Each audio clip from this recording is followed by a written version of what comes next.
Welcome to the Circuit of Success. I'm your host, Brett Gilliland, and today I'm with Dr. Jason Selk. How you doing? I guess we do that now. Yeah. Good to see you, Brett. We're more than 6 feet apart. Yeah, but you know what? It's nice to be in person. That's It's right. nice to be in person. There's not a lot of these going on right now, so it's good, man. Well, look, we've got right here Relentless Solution Focus.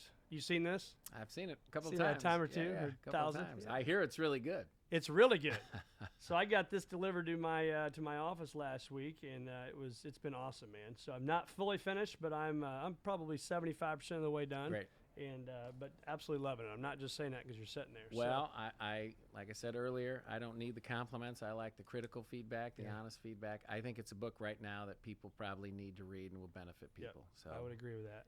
So, well, for those people that may not know who Dr. Jason Selk is, man, why don't you give us a little lay of the land? What's made you the man you are today? And you don't just wake up and coach the Cardinals and coach the people that you're working with today.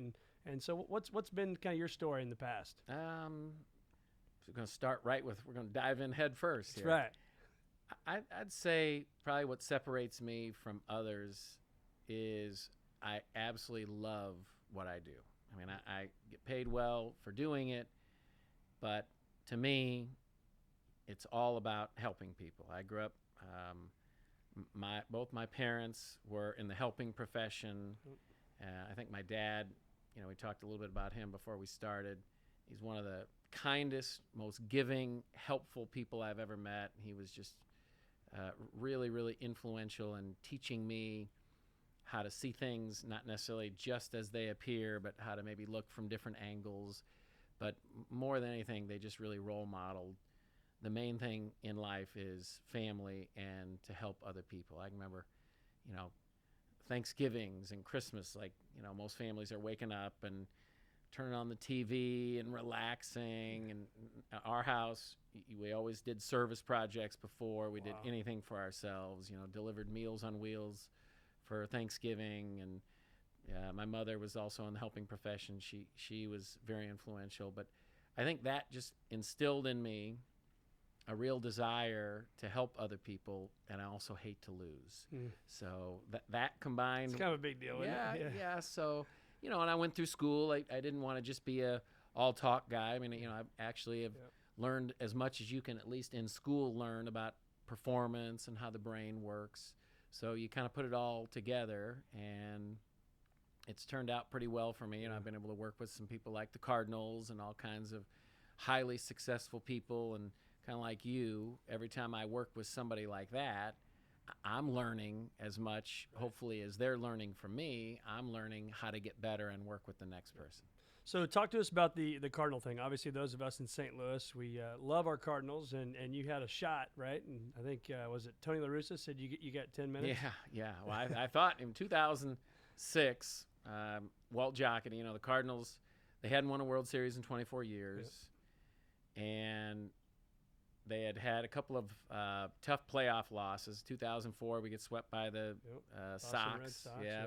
And then in 2005, I think the Astros knocked the Cardinals out in the playoffs. And Walt reached out and said, can you help the team win a World Series? And I thought, it's a major challenge, and I'm honored. But, yeah, absolutely. I knew some things that I could already do to help push the team. And so I think Walt was sold, but I was told Tony was sold, but that wasn't really the case. I mean, I flew out to spring training on a 1-week round trip, and the first day on the job, Tony's like, well, you've got 10 minutes with the team. If you can make it happen in 10 minutes, great. Otherwise, you might want to get an earlier flight home. And, and the thing about it is, I coach people to be prepared for moments like that. Yeah. And I'm a big believer in eat your own cooking, So I was totally ready. Now, I wasn't necessarily ready for that, but I was ready for somebody throwing me a curveball.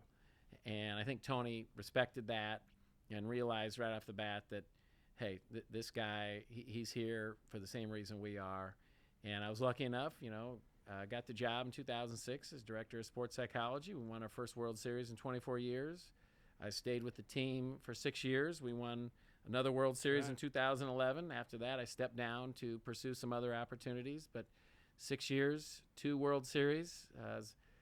Doesn't hurt the resume. Really, no, it actually was pretty good for the resume. Exactly. It was a good run. And like I said, I think the best thing for me, obviously it's great for credibility and business, but I was able to be around people like Walt Giacotti and Tony La Russa and Dave Duncan, people on the staff. And then you talk about the players, that was the lineup.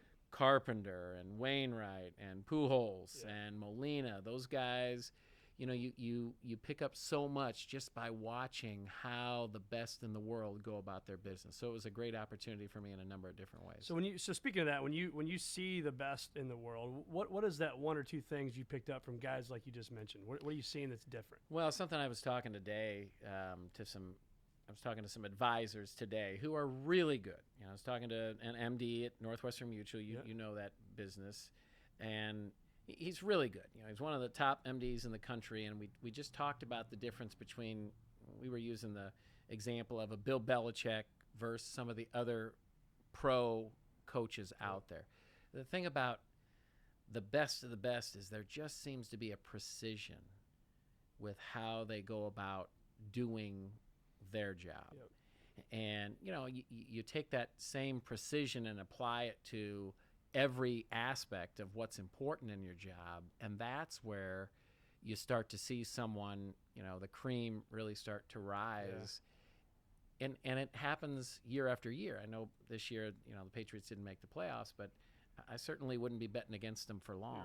Right. But I'd say, there's a number of different things. And, again, growing up in the household that I grew up in, I don't know if I learned this or if it was just kind of part of my DNA, but I am so interested in people. And so, studying people is something that isn't work for me. It's interesting. I'm always curious.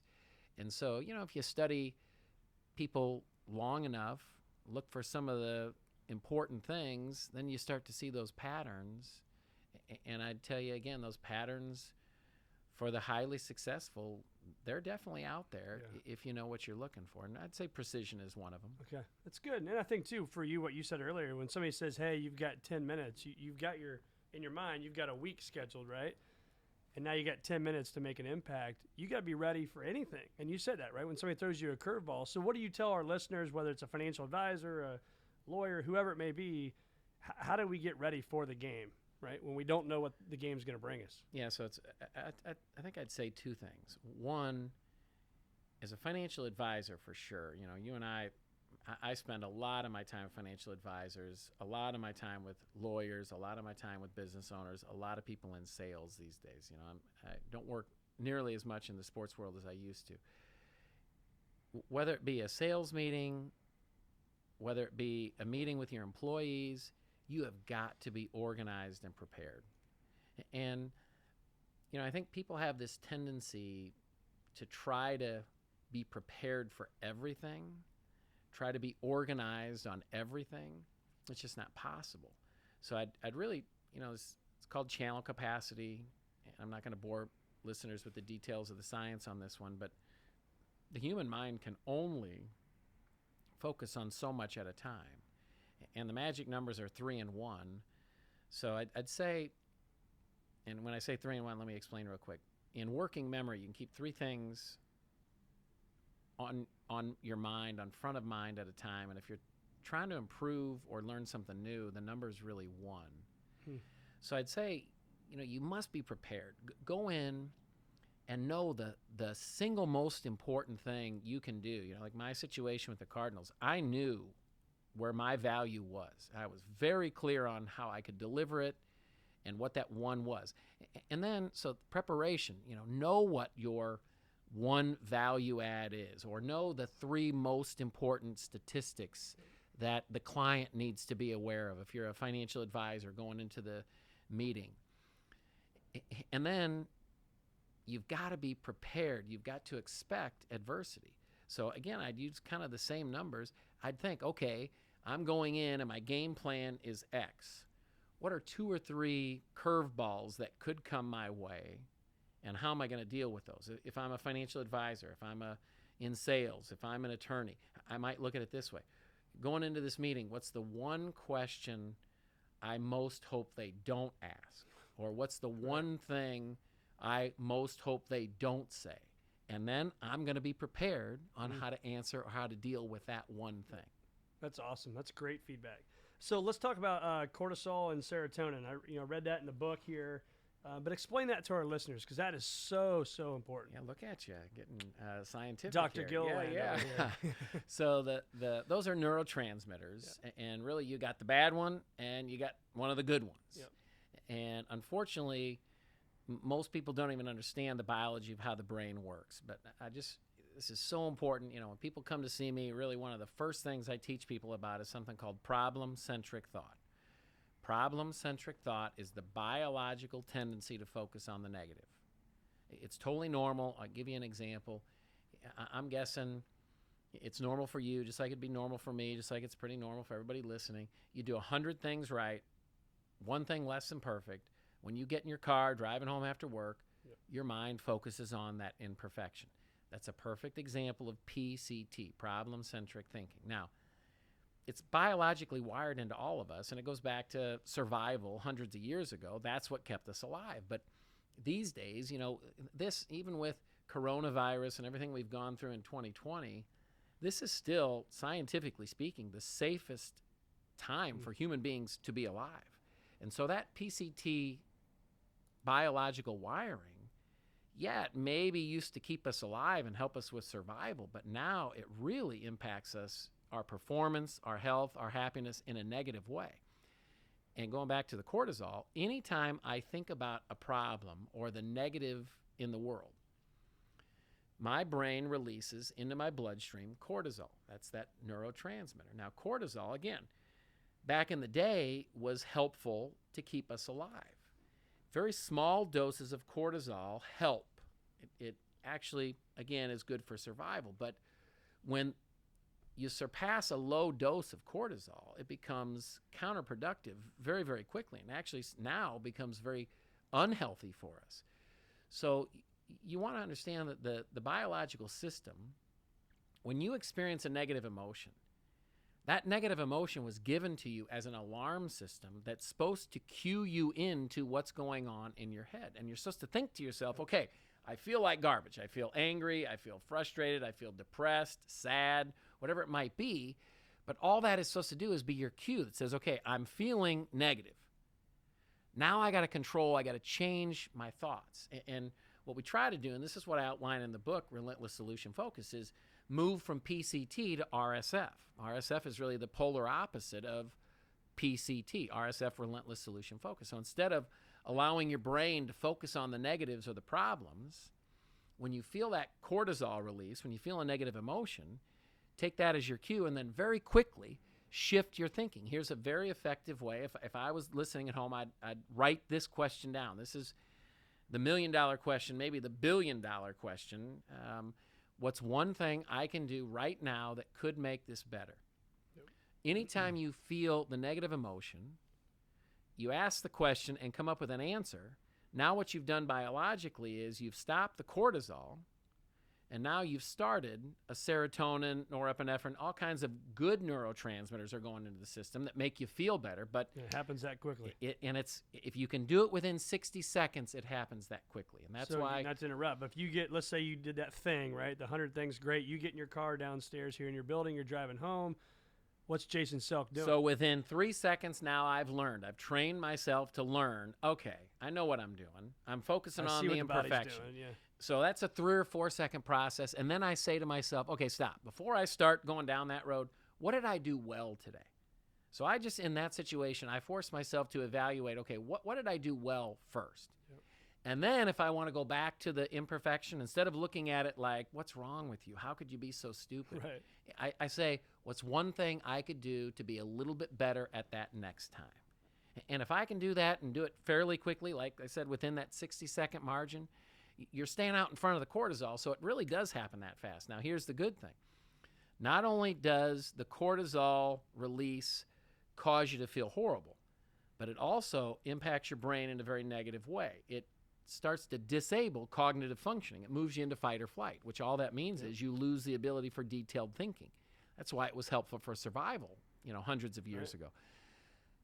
On the other hand, when I can move away from the cortisol and start releasing the serotonin, the good neurotransmitters, it enhances my creativity, my cognitive functioning. So not only do I feel better, I become smarter, more capable of improvement in those biologically induced states. And that's the power of choice, I would assume, because I can get in my car and I can either allow myself to continue saying, oh, Brett, you're terrible at this, you're terrible at that, but flip it, right? Flip the switch and now say, Brett, what's one thing you could have done better? What's all the great things you could do today or you did do today? And that's how fast we switch it. Yeah, and instead of all the great things, because that's a tough one, just start on 3. Just get yourself focused on what are the 3 things, and it doesn't have to be the biggest 3. Just get going down the road of what are you doing in a positive way. I'm going to say one more thing about this, because to me it's fascinating. You see in the sports world, okay, so in the business world, it's not as noticeable, but in sports world, you've seen here, team comes out at halftime, and they look terrible. One team's totally dominating the other team. They're getting all the plays are going in their favor, and they're making great plays, making these fantastic catches and game-saving tackles, and it just seems like you got momentum on your side. Well, there's a biological nature to the momentum. When you're feeling like you're not playing well, you're releasing. That's your brain focusing on problems or the negative. You're releasing cortisol. Biologically, you are handicapping yourself. When you're playing well and you recognize you're playing well, you're releasing serotonin, norepinephrine into the system. That's a biological enhancement. It's a little bit like taking a healthy steroid, if you will, that has an immediate impact. So there is a biological nature, without a doubt, to momentum and performance. And you're right. Part of mental toughness in our world, the business world, is recognizing that it's a choice of how you think. Think about what you're doing well and what you want to improve. Avoid thinking about what am I screwing up on? So talk to us about this book, Relentless, Solution Focus. You've been talking about this, I know, for years, RSF. I love it. Again, what we've just been talking about, but why now? Why the book now? And, well, I think now, obviously, we didn't time this, but I think with everything we've been through with the coronavirus and the social issues we've had, I think this is perfect timing for the book. But this, as you know, is one of my big concepts that I've talked about for years and years and years. It really is, over the last 20 years, the speech I've been most requested to do. And I've talked about it in all the previous books. But this one, because the demand for RSF continues to be so high, people just keep asking me to come talk about it and teach them about it. I said, you know what, instead of taking a chapter in one of the books, let's just go all in on RSF and let's really get people to a mastery level. Now, I think what's really good about it is I hope it doesn't read like a cognitive neuroscience textbook. It does not. I think one of the things I try to really do a good job of is really distilling down the most important information, but then my job is make it simple for people to digest and use.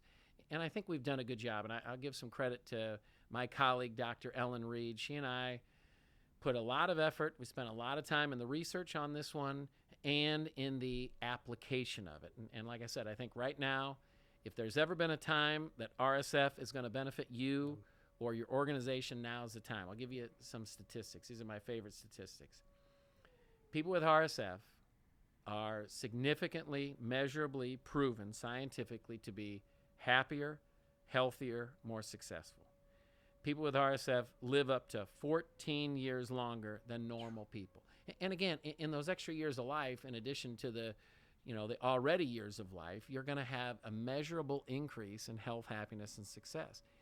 And as an individual, obviously that's important, but person in a leadership position, if you can get your team, and this was probably my big contribution to the St. Louis Cardinals when I was with the team, is they were already very solution focused. I think I helped them push it 1 degree further down the road.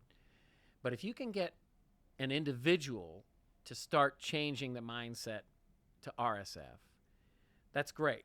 If you can get individuals in an organization on a team, the team or the organization itself will start to experience the measurable and significant improvement in health, happiness, and success. And again, like I said, right now more than ever, I think this is a book, and I'll give people a guarantee. You buy this book, you don't get what you need from this book. If you don't get your value out of this book, you send me an email. I'll buy that book right back from you, full price, no questions asked. But this is a book, I look at it this way. With all this social injustice, people are so focused on the differences. And, Understand my training is not on what people look like on the outside, but when you open us up, and if you look at the inside of us, it's virtually identical. Yep. And that's what I mean is we're all on the same team. Like it or not, we are all a part of the human race. That's right. And if we can get everybody on this team understanding this RSF concept, I'm telling you, our world will be in a much better place. So I really challenge people. Pick up this book. Don't try to read the whole thing in a day, especially if you get the last couple of chapters. That's where the training mechanism comes in. Slow it down a little bit. And we talk about this in the book. Says once you get to these next couple of chapters, take it slow, because this is how you actually retrain for the biology so that RSF becomes normal and PCT becomes abnormal. Well, that's what I think I love about this too. Is I'm a visual guy as well. So you've got the concepts like right here, where you draw it out. Somebody on their notebook at home can do this and then walk themselves through the system. Yeah, and I think it's good. Big. Yeah, instead of just having words, we tried to bring it to life a little bit by understanding visually how the brain works and how some of these very small changes can have a huge impact. Let me say three things. Number one, it's totally normal to be mentally weak. It's abnormal to be mentally tough. Number two, everybody can learn to be mentally tough. And we talk about it in here. It's really, you talk about the training mechanism here. It's not a pep talk necessarily, more of training.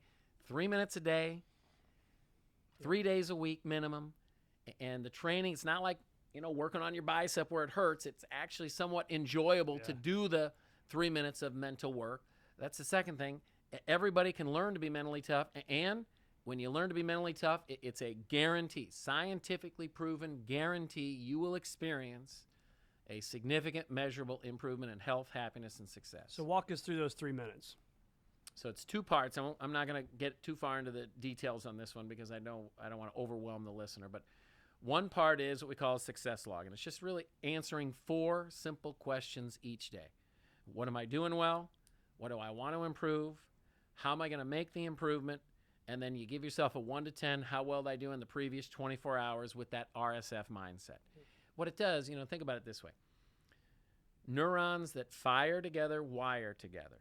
Neurons that fire apart wire apart. We know biologically we're wired to focus on the negative. Thinking about what you do well and what do you want to improve, it's abnormal, but we can rewire the brain. It's neuroplasticity. We know this. And it doesn't take that much work. So just answering those simple questions. You don't need even remotely close to perfect answers. Just answer the questions. If you do it on a regular basis, you start to rewire those neurons. So part of that process is just doing it, right? I mean, even if you just write 2 words that's down, the majority right? of the process. It's like going to the gym.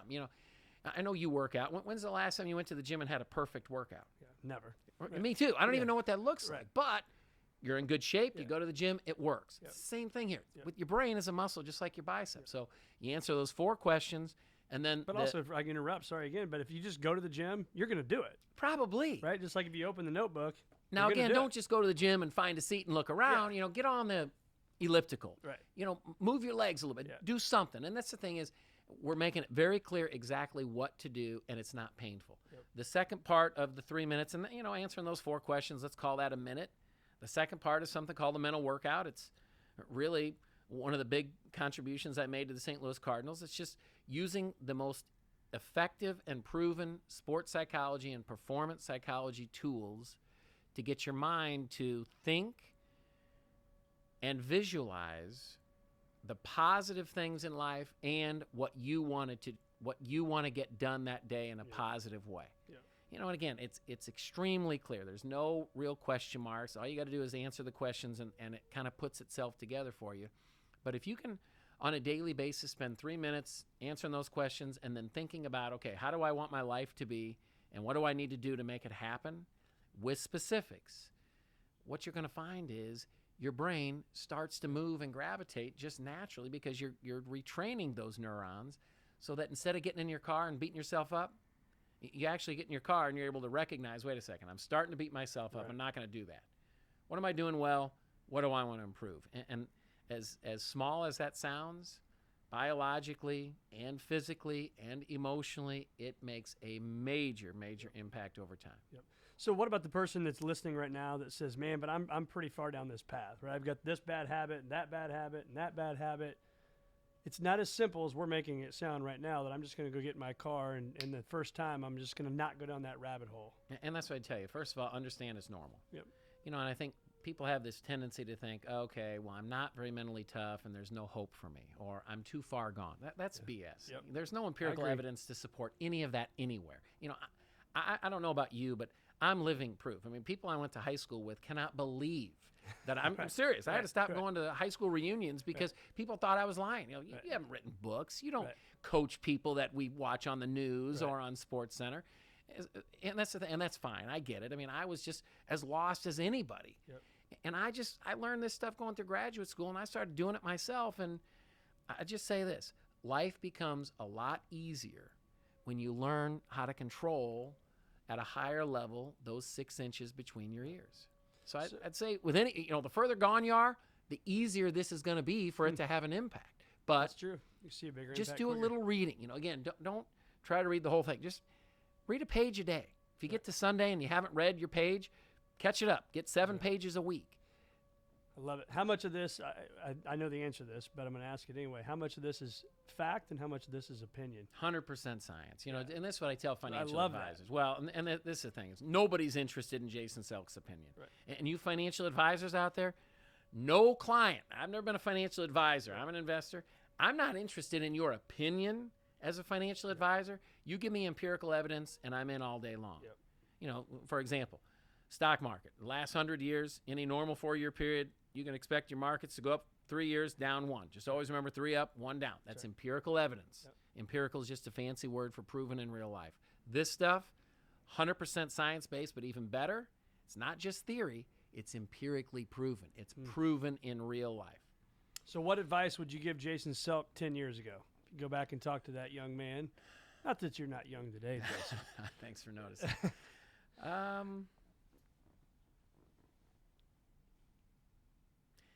You know, and we talked about this. You know, my father passed away on Christmas from COVID, and he was the kindest person I've ever met in my life.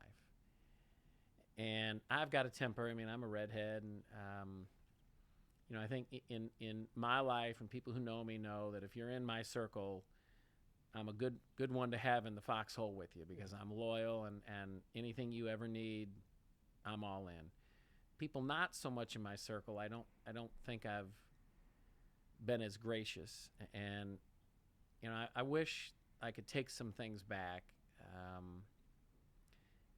But I'm really motivated right now, you know, to keep my dad alive in me, and that's the one thing I'm really, really working on, is just being as kind as I can, not just to people that I know and love and know that are good people, but be as kind as I can to anyone, because you never know, you never know where people are and what their situation is, and look, life's tough. I mean, everybody's got problems. That's the great thing about my job.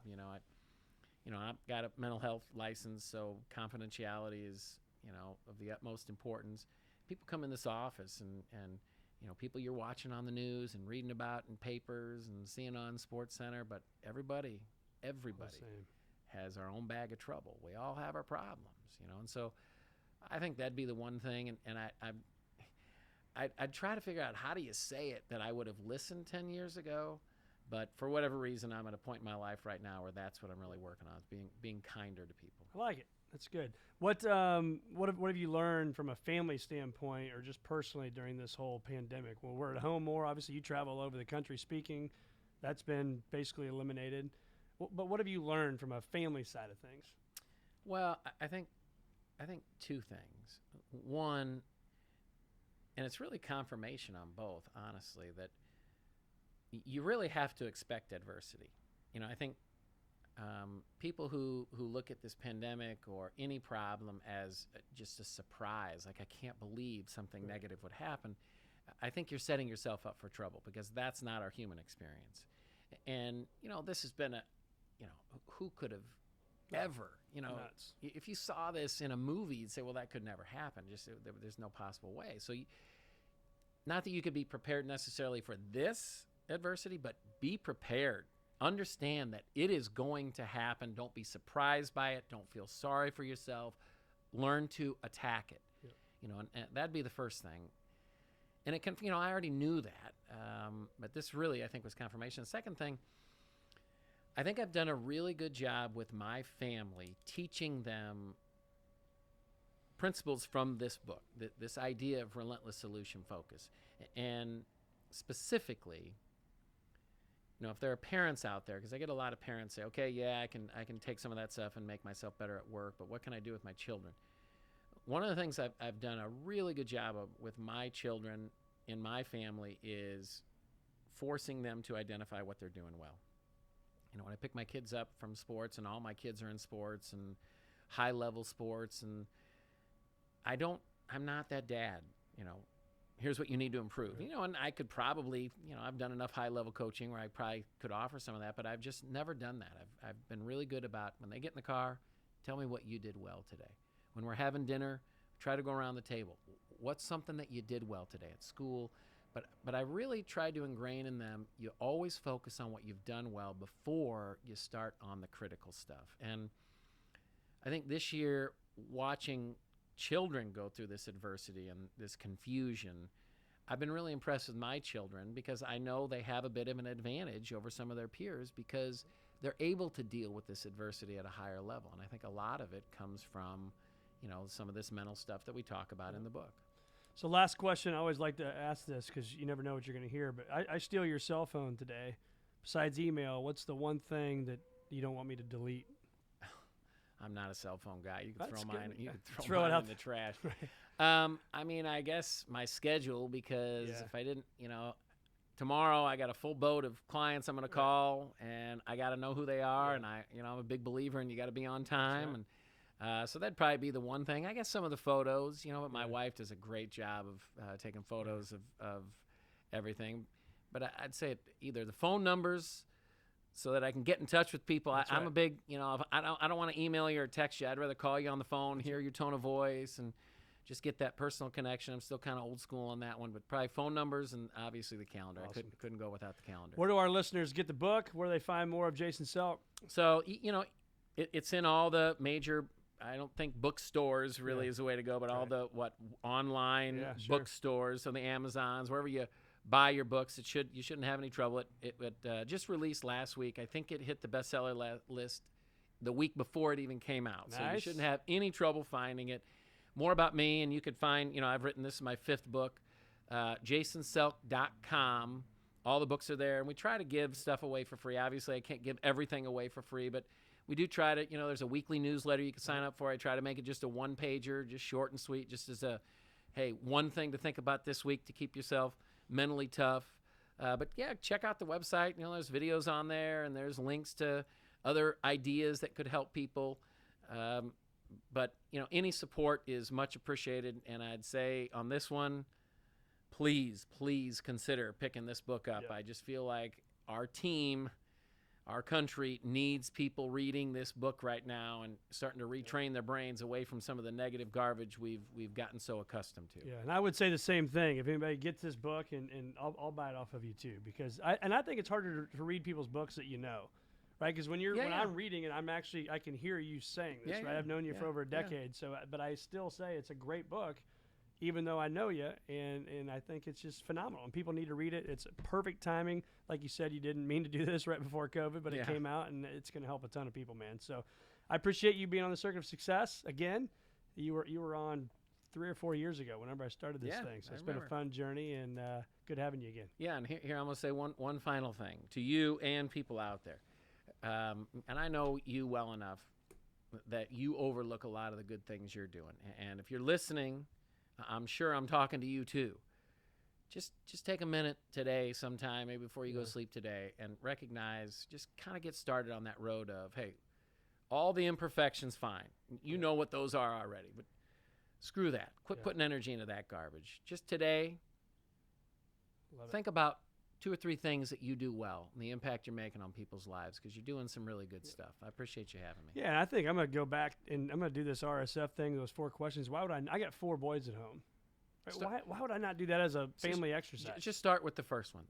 Just, again, and I talk about this in the book. This is where we have that tendency to jump in head first and have that perfectionist mentality and overload channel capacity. How about just start talking to people, hey, what are you doing well? Make people talk about what they're doing well. And again, you might listen and say, oh, this guy's one of those guys that believes in the participation award. And I'm just going to tell you, if you know me, you know that is 100% not the thing. You don't get a job with the St. Louis Cardinals and help win 2 World Series by being participation award. Yeah. This isn't give yourself credit for stuff you don't deserve credit for. That's what participation medals are. Yeah. This is find the things you're doing well, even if it's something small. I had the opportunity to sit with John Wooden. He said to me, it's the small things done well that creates excellence. And that's the thing is, just give yourself credit, even if it's something small. So hell, search for the small stuff you're doing well, but give yourself credit for the good things you're doing. You've earned it. You deserve it. All right, brother. I'll do it tonight. Yeah, thanks for a lot. having me.